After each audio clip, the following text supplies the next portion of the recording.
भगवान की अनंत कृपा से उनके गुणों का गान करने मात्र से व्यक्ति पापों से मुक्त हो जाता है। यह जीवन परम आनंद, ऐश्वर्य और रस सिद्धि को प्राप्त होता है। भगवदीय कृपा से सब कुछ अनुकूल होता है। वैशाख मास के कृष्ण पक्ष की एकादशी, जिसका नाम वररूथनी एकादशी है, यह अत्यंत पवित्र है।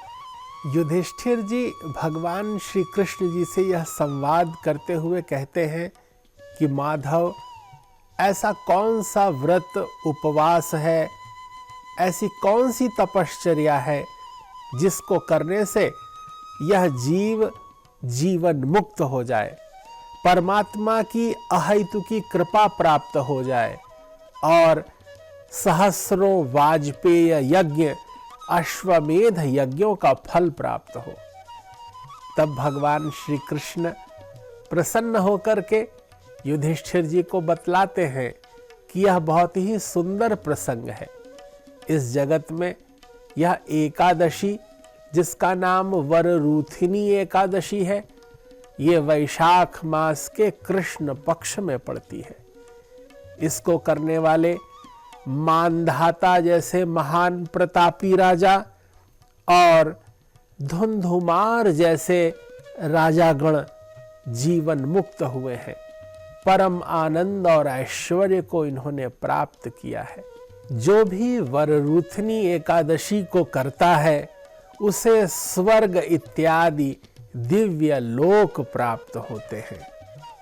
युधिष्ठिर जी को समझाते हुए भगवान श्री कृष्ण कहते हैं कि जिस प्रकार घोड़े के दान करने से हाथी का दान श्रेष्ठ है और हाथी के दान से भी भूमि का दान श्रेष्ठ है, भूमि के दान से भी श्रेष्ठ तिल का दान है और तिल के दान से भी अधिक श्रेष्ठ स्वर्ण का दान है। स्वर्ण के दान से भी श्रेष्ठ अन्न का दान परम श्रेष्ठ दान है, क्योंकि इस पर ही संपूर्ण संसार टिका हुआ है। अन्नमय कोश के भरण पोषण के उपरांत ही जिजीविषा जीवन अपने क्रम में चलता है। उसी प्रकार अन्नदान का जैसे महान माहात्म्य है, उसी तरह कन्यादान का भी अत्यंत महत्व है। कन्यादान का मान बहुत ज्यादा बताया गया है और कन्यादान के समान ही धेनु का दान, गौ माता का दान भी परम श्रेष्ठ बताया गया है। और इन समस्त दानों से श्रेष्ठ दान विद्या दान कहा गया है, क्योंकि जिसके पास विद्या होती है उसके पास संपूर्ण संसार की चाबी होती है। ऋते ज्ञानान्न मुक्ति, बिना ज्ञान के कुछ भी संभव नहीं है। वाणी में ज्ञान ही स्फुट रूप से प्रकट होता है। केयूराणि न भूषयन्ति पुरुषं हारा न चंद्रोज्ज्वला, न स्नानं न विलेपनं न कुसुमं नालंकृता मूर्धजाः, वाण्येका समलंकरोति पुरुषं या संस्कृता धार्यते, क्षीयन्ते खलु भूषणानि सततं वाग्भूषणं भूषणम्। इस संसार के सारे पदार्थ समय समय पर मलिनता को प्राप्त हो जाते हैं। कोई भी आभूषण अथवा अंगराग एक समय के बाद शोभाहीन हो जाते हैं, लेकिन वाणी का जो दिव्य ज्ञान प्रसाद है वह सदा ही अमर रहता है। विद्या, विनय, विचार और इसका प्रकटीकरण परमात्मा की अनंत अहेतुकी कृपा से हो पाता है। शास्त्र संकेत करते हैं कि जीव को विद्या के द्वारा उपार्जित दिव्य अन्न ही ग्रहण करना चाहिए। कभी भी अपनी दी हुई कन्या, जो संपूर्ण अलंकारों से सज्जित कन्या जिसका हम दान करते हैं, उसके द्वारा अर्जित धन नहीं ग्रहण करना चाहिए। शास्त्र संकेत कर रहे हैं, कन्या वित्तेन जीवन्ति ये नराः पाप मोहिताः पुण्यक्षयात् ते गच्छन्ति निरयम् यातनामयम् तस्मात् सर्व प्रयत्नेन न ग्राह्यम कन्यका धनम। एकादशी करके व्यक्ति उस परम पद को प्राप्त कर सकता है जो दूसरों के लिए बहुत दुर्लभ है। यह व्रत करने वाले व्यक्ति को विशेष रूप से कुछ सावधानियां करनी चाहिए। व्रती वैष्णव पुरुष दशमी तिथि को कांस, उड़द, मसूर, चना, कोदो, शाक, मधु, दूसरे का अन्न, 2 बार का भोजन तथा मैथुन, इन 10 वस्तुओं का परित्याग कर दे। दशमी की तिथि में ही वह इन सभी वस्तुओं का सेवन न करे। कांस्यम माशम मसूरांश्च चणकान कोद्रवांस तथा शाकम मधुपरान्नम च पुनर्भोजन मैथुने वैष्णवो व्रतकर्ता च दशम्याम 10 वर्जयेत। इस प्रकार जातक को सावधानी रखनी चाहिए। एकादशी की तिथि में जिन 11 वस्तुओं के विषयों के संबंध में बताया गया है वह भी अत्यंत महनीय है। शास्त्र बतलाते हैं कि एकादशी के दिन में इन 11 वस्तुओं का निषेध करना चाहिए।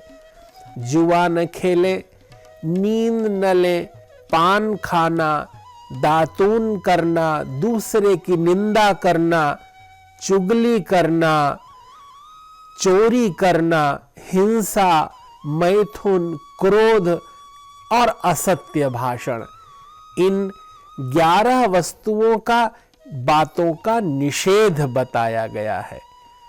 तात्पर्य यह है कि एकादशी के दिन में अत्यंत सावधानी पूर्वक रहना चाहिए और शास्त्रोक्त इन 11 बातों पर विशेष ध्यान देना चाहिए।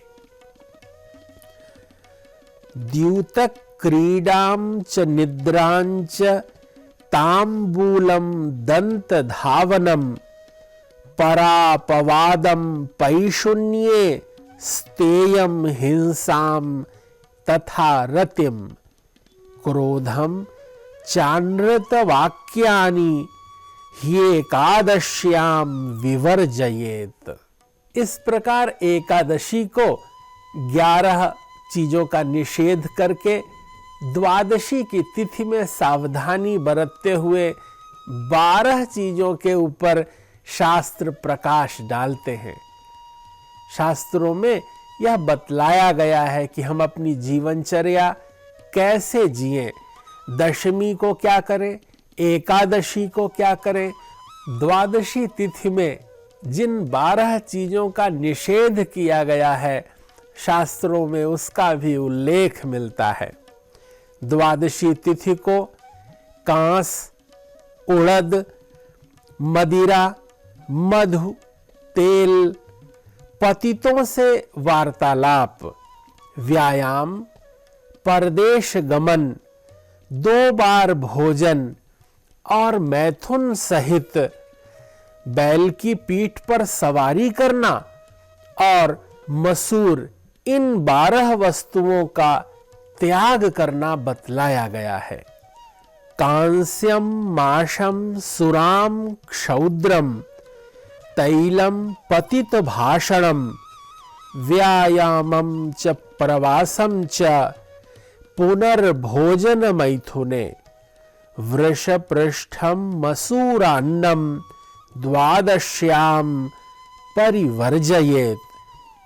इस प्रकार वररूथनी एकादशी को अत्यंत सावधानी पूर्वक इस तरह संयम नियम से रहने पर जीव को अपार यश, कीर्ति, मान, प्रतिष्ठा प्राप्त होती है और इस शरीर के बाद हमें दिव्य लोक गमन होता है। और इसको करने से पाप भीरु मनुष्यों को तो विशेष लाभ होता है, क्योंकि वे सावधान रहते हैं। हम अपनी क्रिया के माध्यम से अपने जीवन को व्यवस्थित बना लेते हैं। यह हमारा जीवन चक्र व्यवहार का ही परिणाम है। क्रिया के माध्यम से हम परम लक्ष्य को प्राप्त कर लेते हैं। समस्त पापों का क्षय करके दिव्य लोक को प्राप्त करते हैं। भगवान श्री कृष्ण कहते हैं कि जो भी यह वररूथनी व्रत करता है, इस वैशाख कृष्ण पक्ष की एकादशी को, उसे सहस्राधिक गौदान का फल प्राप्त होता है, विद्यादान का फल प्राप्त होता है और अनंत यश, कीर्ति, मान प्राप्त होता है। यह संपूर्ण जगत जो परमात्मा का ही प्रसाद है, भगवान ही विभिन्न रूपों में इस जगत में व्याप्त हैं। वे ही इसके निर्माण करता है, वे ही इसमें संचरण कर रहे हैं, वे ही हमें माया के बंधन में डालते हैं और वे ही हमें मुक्त करते हैं। हमारी चेतना इस शरीर से, हमारे मन मस्तिष्क से पृथक एक दिव्य ऐसा आलोक है जो परमात्मा की कृपा के रूप में हमारे साथ है। हम अपने जीवन में संयमित आहार, संयमित विचार एवं संयमित क्रिया के माध्यम से पाप मुक्त हो जाते हैं, अलौकिक दिव्य जीवन प्राप्त करते हैं। प्रत्येक व्यक्ति को भगवान ने यह अवसर प्रदान किया है कि हम कैसे भगवत कृपा प्राप्त करें, कैसे हमारे जीवन में उत्तरोत्तर वृद्धि, सुधार और परम आनंद की अनुभूति होने लगे। परमात्मा की कृपा से ही हम सब पूज्य महर्षि महेश योगी जी के इस दैवीय संस्थान में वेद विद्या मार्तंड ब्रह्मचारी डॉक्टर गिरीश जी के स्नेह सौख्य से यह ज्ञान के प्रकाश का आलोक फैला रहे हैं। संपूर्ण जगत में भारतीय मनस्विता की दिव्य चेतना का प्रसार कर रहे हैं। आप सभी को वररूथनी एकादशी व्रत की यह पावन कथा आपके जीवन में मंगलमय और भगवदीय कृपा का आलोक फैलाए। इन्हीं शुभकामनाओं के साथ जय गुरुदेव, जय महर्षि।